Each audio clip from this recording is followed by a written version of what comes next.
Syracuse, New York, supporters of a community grid for Interstate 81 were out in force at U.S. Rep. John Katko's fourth and final town hall meeting on the future of the aging viaduct that cuts through the middle of Syracuse.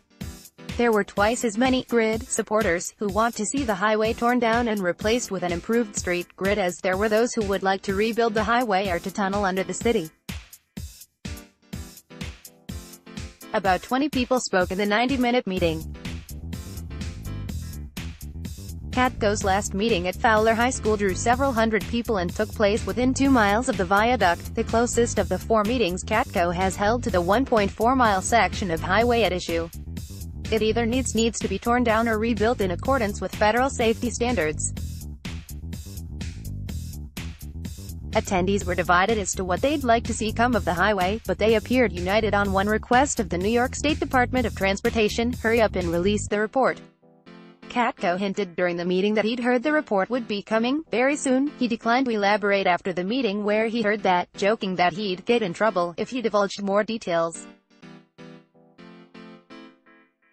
It will happen sooner rather than later, he said. Grid supporters at the meeting stressed what they saw as humongous benefits of taking the highway down and compared them with what they described as minor inconveniences for suburban residents and others who want to see a tunnel or a rebuilt viaduct. For example, taking the highway down would help the residents of Pioneer Homes and the East Adams neighborhood who currently live in single-story homes within feet of the highway. Grid supporters are worried about the pollution and other public health impacts of being so close to the viaduct.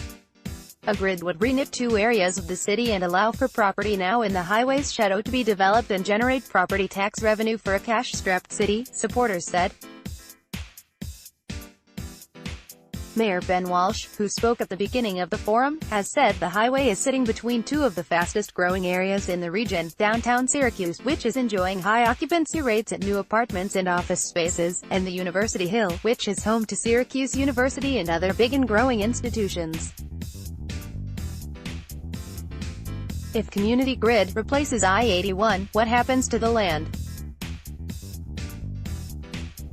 And taking the highway down could make inroads on correcting the decades-old mistake of erecting a highway and displacing a vibrant, predominantly black neighborhood to make it easy for drivers to get in and out of the city, supporters said. People who live in the city know what they need, know what they want, said Essie Dorsey, who said she was in Syracuse for the 1960s destruction of the 15th Ward for what is now the I-81 viaduct.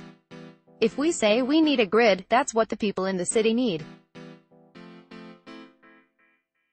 We need to bring back this community that we once had. Dorsey said she now lives on the South Side, which has some of the highest rates of concentrated poverty among African Americans in the country. Many black people were displaced from the 15th Ward to the current South Side. Supporters of the grid also took issue with concerns raised from those who travel daily in and out of the city about the amount of time it will take if a high-speed, north-south connection like I-81 is taken out. I need 2 minutes of your time to save my neighborhood, to save my city and my kids' lungs, one woman said, drawing huge cheers, who said she was concerned about air pollution from the highway. How long will your I-81 commute take? Compare travel times for a grid viaduct. Another prominent South Side resident, Dunk Joe Bright said removing the existing highway will sharply reduce the number of drivers who find it easy to get to his store. We advocate for maintaining some kind of high-speed access through the city, he said. He said he understands the decision can't be made based on what a furniture store wants, but he asked Katko what can be done for businesses like his that developed in the corridor of I-81 and are now on the hook. Katko said that, if a grid is chosen, there needs to be an effort to help business owners like Bright and mitigate both the impacts of increased traffic, which could occur on I-481, or the impacts of decreased traffic, which could occur near the furniture store or north of Syracuse, and all those things are going to cost money, he said.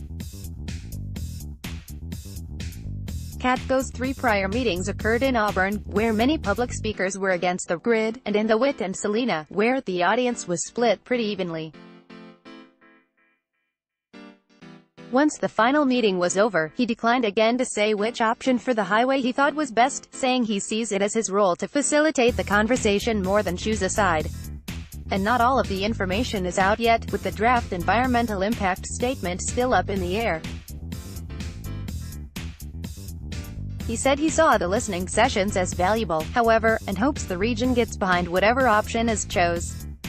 Here's our coverage of the previous 3 town halls. 500 pack I-81 forum, strong opinions, but not much consensus on what to do. I-81 voices, truckers, motel owners, suburbanites, would you pay a toll for a tunnel? Katko's I-81 town hall, truckers, traffic trash top residences concerns.